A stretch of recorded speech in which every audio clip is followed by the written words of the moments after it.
Hello dear students, welcome to the next part of the chapter haloalkanes and haloarenes. In the last part of the video, we have discussed the physical properties and preparation method of haloalkanes.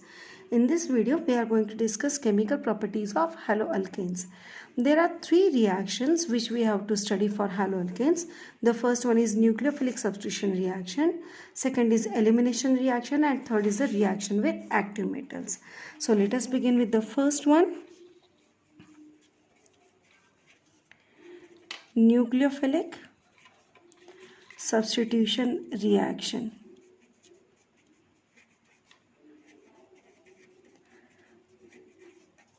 Now when we are studying this reaction, we must know that all halogens, they are good leaving agents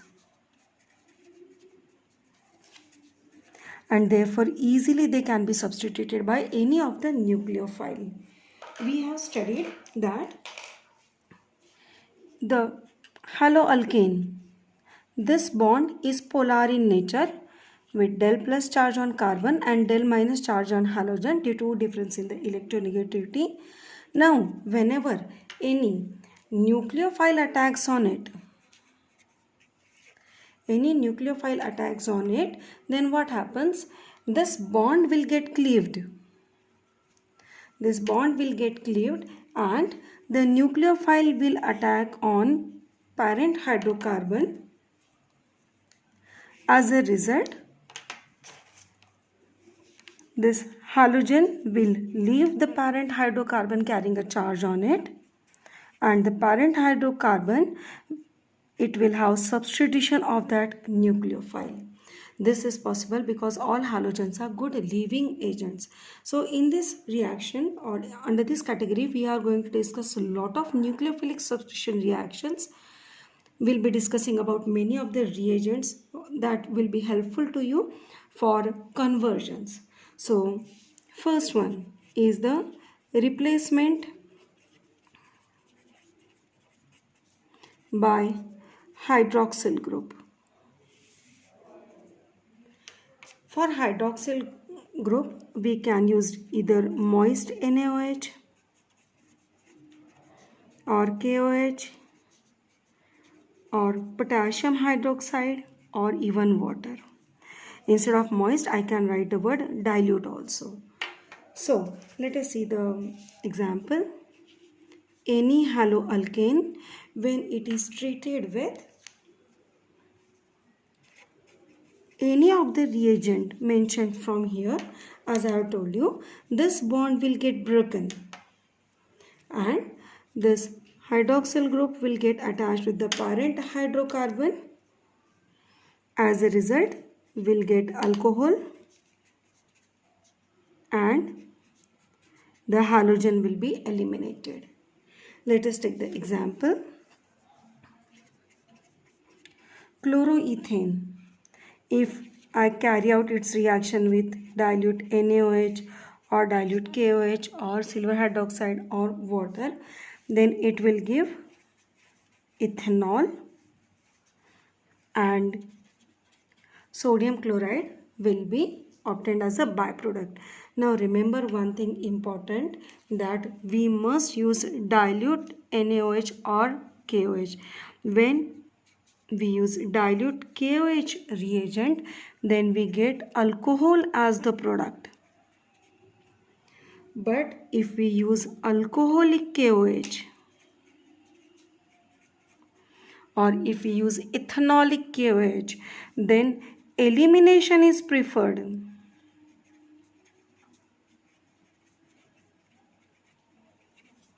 And as a result, we get alkene as a product. So I hope you have understood the difference between dilute KOH reagent and alcoholic KOH reagent. We get different products. If you want alcohol as a product, you must use dilute KOH, and if you want alkene as a product, you must use alcoholic KOH. Alcoholic KOH, or even you can say ethanolic KOH. The next is replacement by NaOR, that is alkoxy group. Any haloalkane, if it is treated with any alkoxy group, then obviously we have seen now that this bond gets broken and this alkoxy part, this here also this part will get broken and this part will get attached with the parent hydrocarbon. As a result, we'll get ether along with sodium halide as a byproduct. This is your next name reaction, Williamson ether synthesis. This will be studying again in the chapter alcohol, phenol and ethers. Let us take one example. Chloroethane, when treated with ethoxysodium, the cleavage will take place as I have shown and we get ethoxyethane as the main product. The next one, replacement by amine group. Haloalkanes, when treated with ammonia, as usual the cleavage will take place here and one of the hydrogen atom will be reacting with halide part.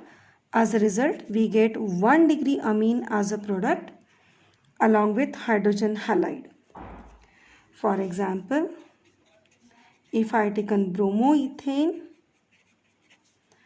when it is treated with ammonia, I will get ethanamine, which is a 1 degree amine along with HBr. Now suppose I have taken excess of haloalkane, then instead of 1 degree amine, I will get 2 degree, 3 degree amine or 4 degree quaternary salt.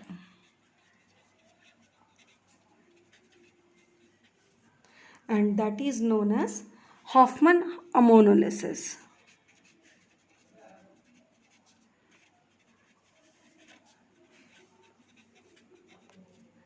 But that is only in case when we are taking excess of haloalkane.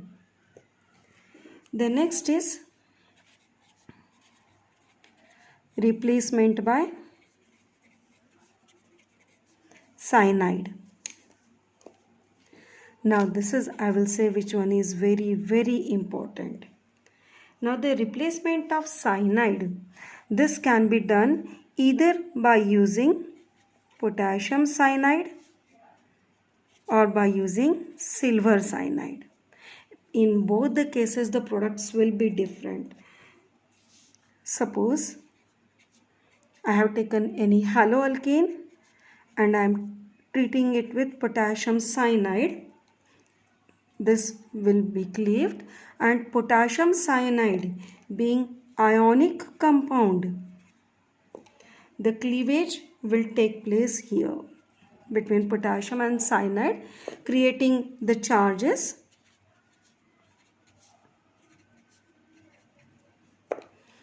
Now we have seen that carbon-carbon bond is always stronger and therefore cyanide part will get attached with the parent hydrocarbon. As a result, we'll get a class of compound called as cyanides along with potassium halide. For example, if I taken chloroethane and treated with potassium cyanide, I will get cyanide product of ethane along with potassium chloride. But as I have told you just now that if we use AgCN, the product will be different. Now why? That we will see. Now when any haloalkane is treated with silver cyanide, we know silver cyanide is a covalent compound. And therefore the cleavage at this place will be difficult and therefore the attack will be through nitrogen side, and as a result we get a class of compound called as isocyanide along with silver halide. So if we use KCN as a reagent, we get cyanides, and if we use silver cyanide, we get isocyanide as a product. As I have told you just now, this is a very important question. So many times it has been asked as a give reason question that why we get different products when we are using potassium cyanide or silver cyanide along with haloalkane. Simply you have to mention about their ionic and covalent nature. Now I am coming back to that of KCN. There we have got cyanide as the main product. Now these cyanides are very important class of compounds. Why? Because they can be converted into different compounds. How? Let us see. Cyanide can be converted into different one. If cyanides are subjected to complete hydrolysis,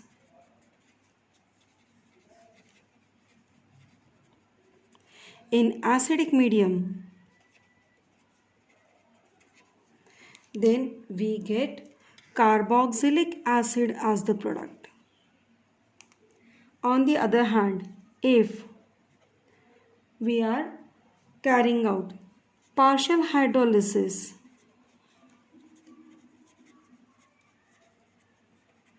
in basic medium, then we get amide as a product.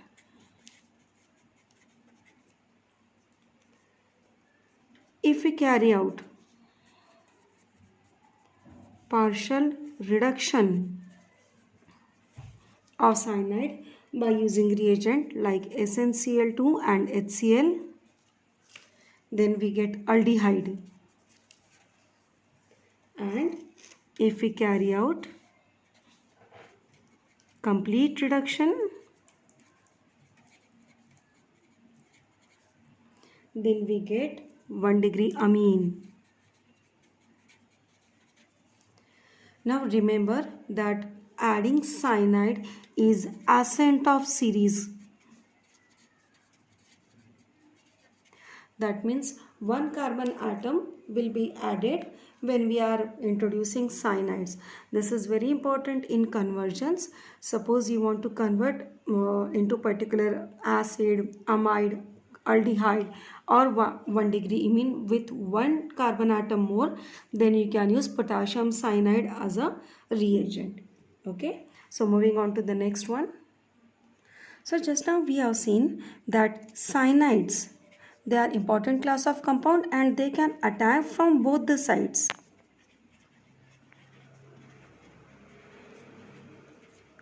On parent haloalkane, the attack from carbon side will give you cyanide and the attack from nitrogen side will give you isocyanide.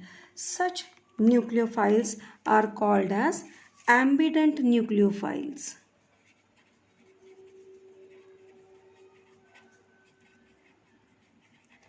Ambident nucleophiles are those which have two donor atoms. For example, in cyanide, the bond formation can be either through carbon side or through nitrogen side. So that will be called as an ambident nucleophile, which have two donor atoms, but at a time it attaches with one donor atom with parent hydrocarbon.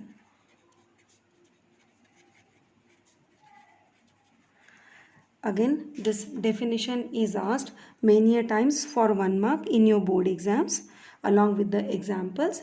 So again I am repeating, what are ambident nucleophiles? Those which have two donor atoms but will attach with only one donor atom with parent hydrocarbon.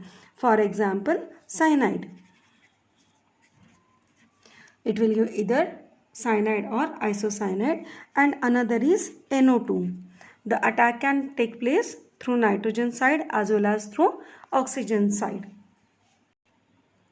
So before we move on, I just would like to add one thing, that when we are carrying out complete reduction, either we can use lithium aluminum hydride or we can use sodium and ethanol. Now when we are using sodium and ethanol, then it is the name reaction Mandius reaction. Now we can go for the replacement by NO2 group. So replacement by NO2 group. Replacement by NO2 group can be done by using KNO2 or HgNO2. Now when we are carrying out the reaction between haloalkane and potassium nitrite, the bond between potassium and oxygen is ionic. Although we'll say this whole compound is ionic, but mainly the bond between potassium and oxygen is ionic, and therefore this bond gets cleaved and potassium halide will be removed. This is also another method to remember the reaction mechanisms or how you get the product. We call it as a box method. And now the product will be RONO. We call it as alkyl nitrile. Alkyl nitrite along with potassium halide. So along with KNO2, we do not get NO2, that is nitroalkane is not obtained as the product, but alkyl nitrite is obtained as the product. On the other hand, if we are treating haloalkane with silver nitrate, now silver nitrate being the covalent compound, directly I will say that AgX is removed.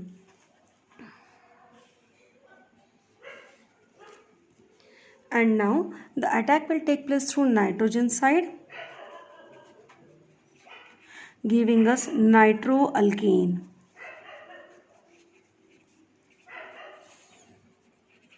This you have to remember in the conversions, that if you want nitro group to be introduced, you are supposed to use the silver nitrate. This is a common mistake done by the students, that they use KNO2 and therefore they lose the marks. So till now we have seen substitution by various nucleophiles. But how do these nucleophiles exactly attack haloalkanes? So we have to study mechanism of a nucleophilic substitution reaction. The mechanisms of nucleophilic substitution or any reaction mechanism, they are very important one, and one of the sure questions of your board exams. Nucleophilic substitution reaction proceeds by two ways, SN1 and SN2. Either it will proceed by SN1 or it will proceed by SN2. So I am beginning with the first mechanism, SN2 mechanism. Now why it is called as a SN2 mechanism? S stands for substitution, N stands for nucleophilic, and 2 stands for bimolecular. Now let us study this one in detail and we'll discuss how to write this. I will begin with very simple example. Chloroethane, when it is treated with a simple nucleophile like hydroxyl with the help of either dilute KOH or NOH, just now we have seen that it will give the product methanol. Okay, how do the reaction proceeds? Chloroethane, its structure can be written as chloroethane. Now the nucleophile attacks on it. The most important thing to note that now the nucleophile cannot attack from the front side as halogens are present over there, and therefore the attack of the nucleophile takes place from the back side. As a result, we get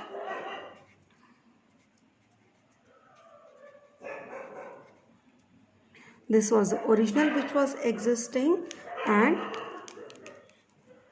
now this nucleophile has also attacked. This will be dotted one. Why? Because it is an intermediate or I can say it is a transition state.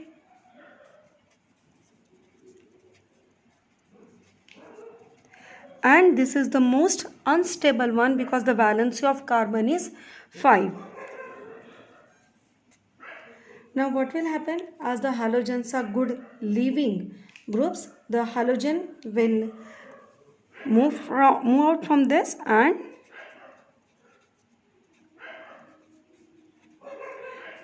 we'll get methanol as the product. So we have got methanol as the product. As we have seen, the whole reaction takes place in one step with the formation of intermediate. And what is the most important thing that you have to remember? The nucleophile attacks from the back side, and as a result we get inversion of configuration.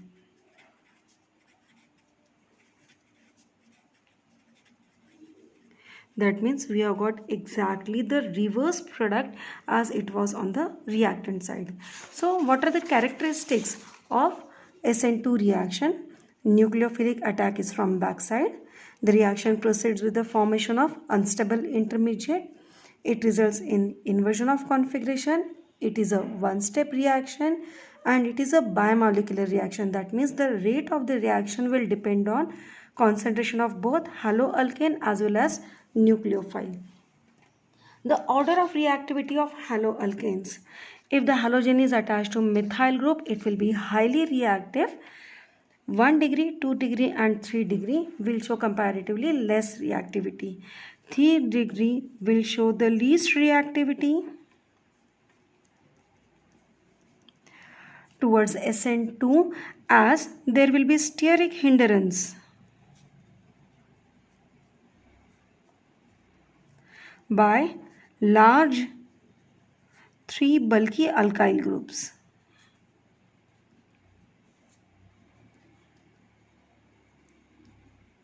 Whereas it is not in the case of methyl 1, and therefore methyl haloalkanes will show faster reactivity towards SN2 as compared to 3 degree. Let us move on to SN1 reaction. So SN1, again S stands for substitution,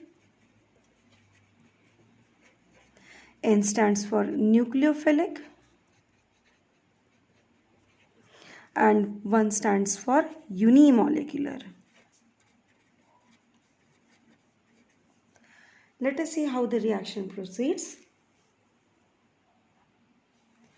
So SN1, substitution, nucleophilic, unimolecular reaction. Let us consider that 2-bromo-2-methyl propane is treated with either dilute KOH or NaOH so as to get tertiary butyl alcohol. Now SN1 reaction occurs in 2 steps. The first step, it's a slow step. All those reaction mechanism steps which are slow, they are RDS, that means rate determining step. Okay, that means the rate of the reaction depends on that step, and it results in the formation of a carbocation. In the second step, the carbocation is attacked by the nucleophile.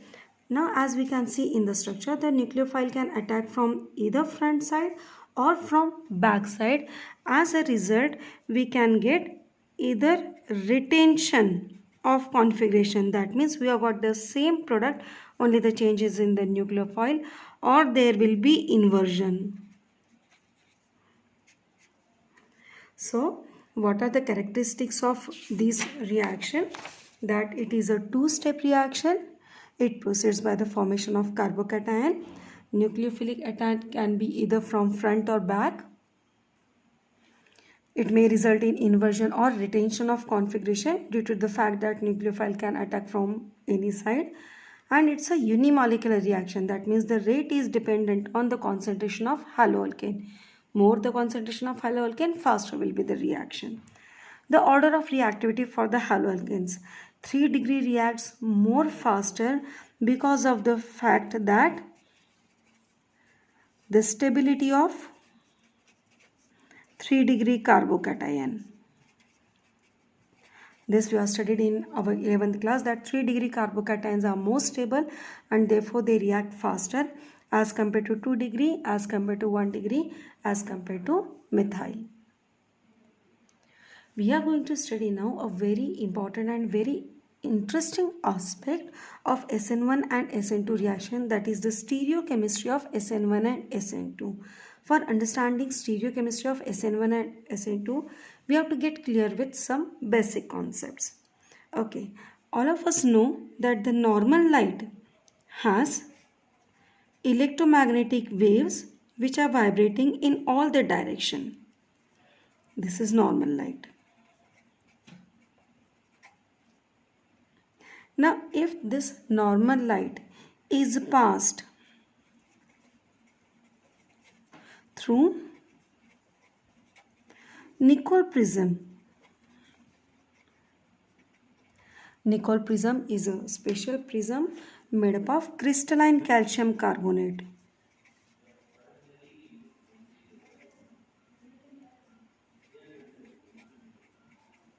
And it is also called as polarizer. So, when any normal light is passed through Nicol prism, these all electromagnetic waves which were vibrating in different direction, they will get aligned in the same plane. That means now all these electromagnetic waves will start vibrating in one plane and therefore it will be called as plane polarized light. Also called as PPL. Now, when such plane polarized light is passed through a particular solution, then this whole plane polarized light either gets rotated towards right side or gets rotated towards left side. Now this is called as a dextro rotation and this is called as levo rotation. Towards right, dextro, towards left, levo. These dextro and levo forms, they are called as enantiomers of each other. That is the stereoisomers which are non-superimposable mirror image. They are called as enantiomers of each other. Can all the substances rotate the plane polarized light towards left or right? The substance which can rotate plane polarized light is called as optically active substance. For example, lactic acid, glucose, fructose, sucrose, they are optically active substances. If the substance is able to rotate the plane polarized light towards right, we call it as a dextro-rotatory substance. And it is designated as D or by the sign of plus. For example, D-glucose.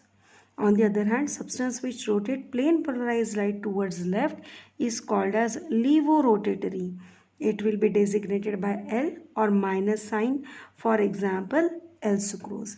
Now, if the substance cannot rotate plane polarized light, then it will be optically inactive. Generally, a mixture of dextro and levo substances, they are optically inactive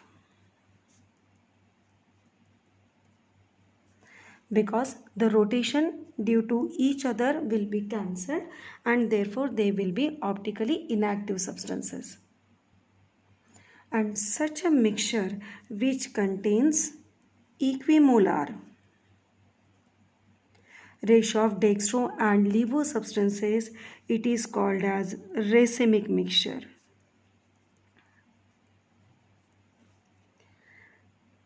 Okay, now the question is why certain substances are optically active, why they are able to rotate the plane polarized light towards either right side or towards left side. The reason is presence of chiral carbon. Now what is chiral carbon? Let us study in detail. So what is chirality? If a compound its mirror images are non-superimposable, then that compound is called chiral carbon. Before coming to this example, I will give you another one. Suppose I write alphabet A and hold that paper in front of a mirror. So this dot will represent mirror. In mirror, the alphabet will give exactly the same image. Now this image will be superimposable. That means I can put this alphabet on the actual one and they will match. But on the other hand, if I write P on a plain piece of paper and hold it in front of a mirror, then how do P will look in the mirror? Exactly opposite. Now we cannot superimpose these two alphabets. Such images are called as non-superimposable. Now if a compound and its mirror image are non-superimposable, then it is called as chiral compound.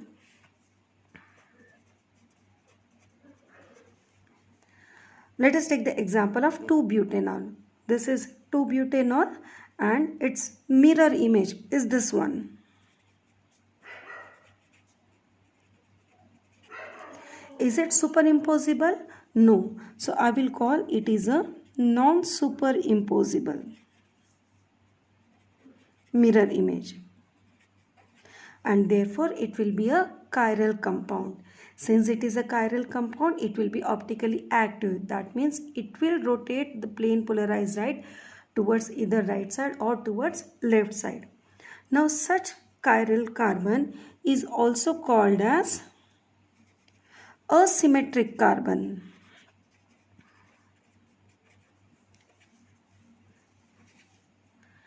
Because it do not form a non-superimposable mirror image, and whenever asymmetric carbon is present, the compound will be chiral. If the symmetric carbon is present, then the compound will be called as symmetric carbon. It is shown by the symbol of asterisk.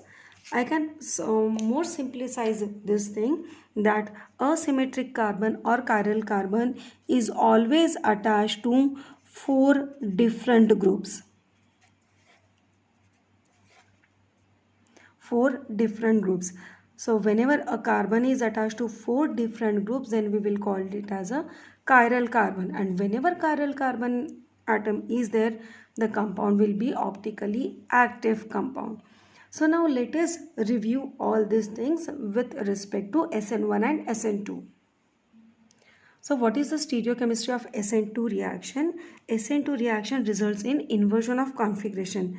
That means if the originally compound was dextrorotatory, now the product will be levorotatory. The stereochemistry of the compound will totally change. Whereas in case of SN1, we have totally different scenario. Whatever the compound is, whether dextro or levo, since there is a retention as well as inversion, that means we will get a mixture of dextro and levo. Mixture of dextro and levo, that means in SN1 mechanism we will get a racemic mixture, as we get 50% dextro and 50% levo. Got it, students? So let us solve one question based on this one. Which of the following reaction is SN2 and why? Now here 2 reactions are shown to you. This question was asked in the board exam. Now in this reaction, what we can see, there is an inversion of configuration. It is forming non-superimposable mirror image. Whereas in this case, there is a retention of the configuration. That is a characteristic of SN2, that it will always give the inversion of configuration, and therefore a reaction will be SN2 reaction. I hope all the things are clear to you people. Thanks for watching. Have a nice day.